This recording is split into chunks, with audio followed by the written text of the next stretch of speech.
Nah ini ya, jadi liberalisasi di dalam agama Kristen sudah sangat jauh. Ya, nanti hukum-hukum yang dianggap sudah tidak sesuai dengan zaman lagi, ya dirubah. Ya, bahkan teologi mereka, ya sudah banyak diubah dari teologi eksklusif, ya kemudian menjadi inklusif, kemudian menjadi pluralis karena mengikuti zaman.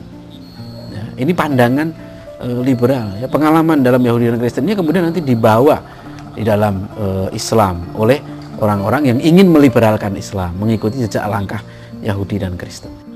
Di kalangan umat Islam Indonesia, gerakan legalisasi homoseksual sebagaimana Yahudi dan Kristen bahkan dilakukan oleh para mahasiswa Fakultas Syariah di IAIN Semarang. Mereka sempat menulis di jurnal Justisia Fakultas Syariah yang mengambil topik tentang indahnya kawin sesama jenis, dan kemudian artikel-artikel itu dibukukan dalam satu buku yang berjudul Indahnya Kawin Sesama Jenis. Sama dengan apa yang terjadi pada Yahudi dan Kristen, di kalangan umat Islam juga sudah menggunakan dalil-dalil Al-Quran dan Sunnah untuk melegalkan perkawinan sejenis, perkawinan homoseksual dan lesbian. Dan bahkan lebih jauh lagi, para mahasiswa Fakultas Syariah ini, mereka kemudian melakukan gerakan legalisasi homoseksual di Indonesia.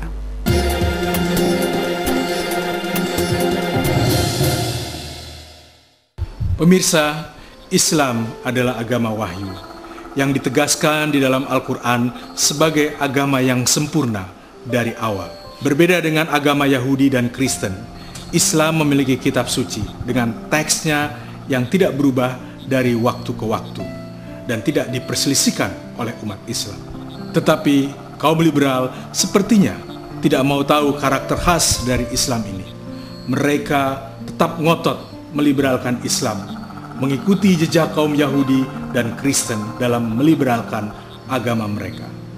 Apa dampak liberalisasi bagi Islam? Jadi kenapa masalah liberalisasi agama ini harus kita bahas?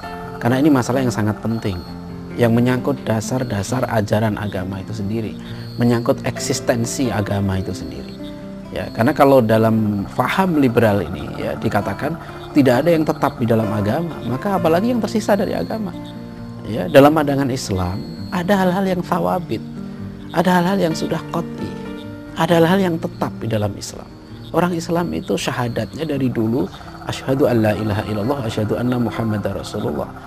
Orang Islam itu sholatnya dari zaman Nabi Muhammad sampai kiamat ya seperti itu, takbirnya Allahu Akbar. Bahkan orang Islam itu menikah caranya ya seperti itu, menguburkan mayat ya seperti itu. Banyak hal-hal yang sudah tetap. Haji ya caranya seperti itu. Nah, kalau kemudian dikatakan tidak ada yang tetap di dalam Islam ini, terus apa yang tersisa? Ya, akhirnya Islam ini harus mengikuti perubahan zaman. Ya. Nah, itu oleh karena itu masalah ini masalah yang sangat serius, dan itu sudah menimpa agama-agama yang lain. Akhirnya dalam agama-agama yang lain itu tidak ada hal yang otentik lagi. Mereka mengatakan semuanya bermasalah, semuanya bisa diperdebatkan. Ya. Nah, itu tidak bisa diterima di dalam ajaran Islam. Ya, ada hal yang qat'i, ada yang thawabit. Ya, zaman berubah, Islam tidak mengikuti perubahan zaman. Bahkan tegas dalam Al-Quran dinyatakan al-yauma akmaltu lakum dinakum wa atmamtu alaikum nikmati wa raditu lakumul Islam madinah. Pada hari ini telah aku sempurnakan bagimu agamamu. Ya, dan telah aku cukupkan bagimu nikmatku dan aku ridhoi Islam sebagai agama. Jadi ini tantangan yang sangat berat. Kalau faham yang menyatakan, ya, liberal ini menyatakan bahwa semua hal yang dalam Islam bisa dirubah, ya, maka Islam ini bubar. Jadi sebenarnya liberalisasi Islam itu sebenarnya pembubaran Islam.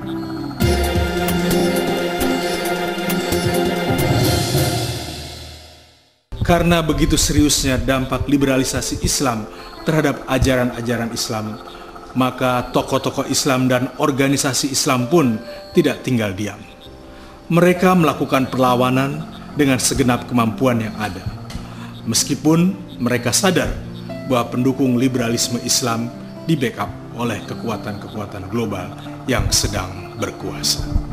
Karena liberalisasi Islam ini dipandang sebagai masalah yang serius, ya, maka ormas-ormas Islam, tokoh-tokoh Islam, ya, pada tahun 2005 yang lalu, Majelis Ulama Indonesia telah mengeluarkan satu fatwa yang disebut dengan fatwa sipilis itu ya. Fatwa tentang sekularisme, pluralisme agama, dan liberalisme. Dalam fatwa ini ditegaskan oleh Majelis Ulama Indonesia bahwa paham-paham tersebut ya, bertentangan dengan ajaran Islam dan haram bagi umat Islam untuk memeluknya. Ya, karena bagaimana mungkin ya, orang memandang bahwa di dalam Islam semuanya adalah relatif, semuanya adalah bisa diubah. Jelas itu secara fundamental bertentangan dengan ajaran Islam. Tapi sebelum MUI mengeluarkan fatwanya, sebenarnya tahun 2003 dalam konferensi wilayah NU di Jawa Timur, itu NU Jawa Timur sudah menegaskan paham Islam liberal ini harus diwaspadai oleh warga NU. Ya, bahkan dalam konferensi wilayah tersebut disebutkan kalau ada pengurus NU yang berfaham liberal ini, maka mereka harus diberi teguran keras. Ya, dan kalau perlu dianulir dari kepengurusan NU. Dan ketidaksetujuan NU sebagai satu institusi, sebagai satu organisasi Islam, itu ditegaskan lagi dalam muktamar tahun 2004 akhir ya, di Boyolali, bahwa NU menolak paham Islam liberal ini. Dan waktu itu 60 lebih kiai NU tanda tangan menolak paham liberal. Bahkan dalam muktamar itu juga NU menjadi organisasi Islam pertama yang menolak penggunaan hermeneutika untuk menafsirkan Al-Quran. Gelombang perlawanan terhadap liberalisasi Islam ini juga terjadi di Muhammadiyah. Dalam muktamar tahun 2005 di Malang, ya, dua tokoh Muhammadiyah yang dipandang oleh warga Muhammadiyah sebagai tokoh liberal itu tidak lagi dipilih sebagai pimpinan pusat Muhammadiyah. Ya, jadi begitu juga di dalam organisasi Persis, ya, dan di dalam organisasi Islam yang lain, di pesantren itu terjadi. Ya, pergulatan, terjadi perlawanan karena liberalisasi ini disebarkan dengan mesin opini yang luar biasa, dengan dana yang besar-besaran, ya, dengan cara-cara yang sangat canggih. Ya. Sekarang ini terjadi perlawanan dari umat Islam, ya, dari kalangan pesantren, dari kalangan perguruan tinggi, dari kalangan masyarakat, ya, dari kalangan dai, mubalik, pengurus masjid semua, untuk melihat bersama-sama bahwa memang masalah liberalisasi Islam ini suatu yang sangat serius.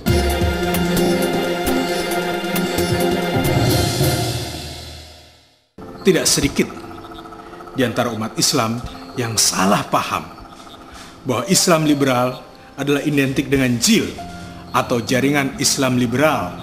Padahal tidak. Sejarah liberalisasi Islam sudah berlangsung sejak Belanda mulai menancapkan kakinya di Indonesia. Kini upaya merusak Islam juga terus dilakukan. Kekuatan imperialisme global dengan pola yang sama dengan menggunakan para kompradornya di dunia Islam. Ya, kalau kita bicara tentang liberalisasi Islam di Indonesia, kita bisa melihat menengok pada sejarah sejak masuknya Belanda ke sini dan upaya-upaya dari penjajah Belanda menggunakan para orientalis ya, seperti Sunan untuk mengkaji Islam dan menyelewengkan pemahaman Islam agar umat Islam kemudian mudah untuk ditaklukkan. Ya, Sunan punya teori asosiasi. Teori ini misalnya digunakan untuk orang-orang yang susah untuk diajak masuk Kristen. Ya, jadi asosiasi maksudnya adalah masyarakat Indonesia, masyarakat Muslim itu didekatkan dengan peradaban Barat, dengan budaya Barat, dengan cara hidup Barat, dengan gaya berpikir Barat. Waktu itu yang dikenalkan oleh Belanda. Nah, kemudian dalam sejarahnya ya Belanda banyak mendidik tokoh-tokoh Indonesia yang berpikir seperti mereka, seperti Barat. Ya, sehingga kita lihat misalnya ketika perdebatan sekularisme ya antara Soekarno dengan Hasan dan Soekarno dengan Natsir. Waktu itu Soekarno berpikir sama dengan Kemal Atatürk di Turki. Jadi kalau orang Islam mau maju harus mengikuti Barat secara total. Ya, bahkan misalnya di Turki ya tokoh Turki muda Abdullah Cevdet mengatakan kalau orang Islam mau maju ikuti Barat, ambil Barat secara total, secara kafah. Ya, ambil istilah dia itu ambil kalau mau mengambil mawar jangan ambil bunganya saja, ya, ambil juga durinya. Ya, itu. Tapi proses liberalisasi kemudian secara sistematis itu dilakukan oleh Nurcholish Madjid ya, dan kawan-kawan waktu itu pada akhir tahun 60-an dan awal tahun 70-an.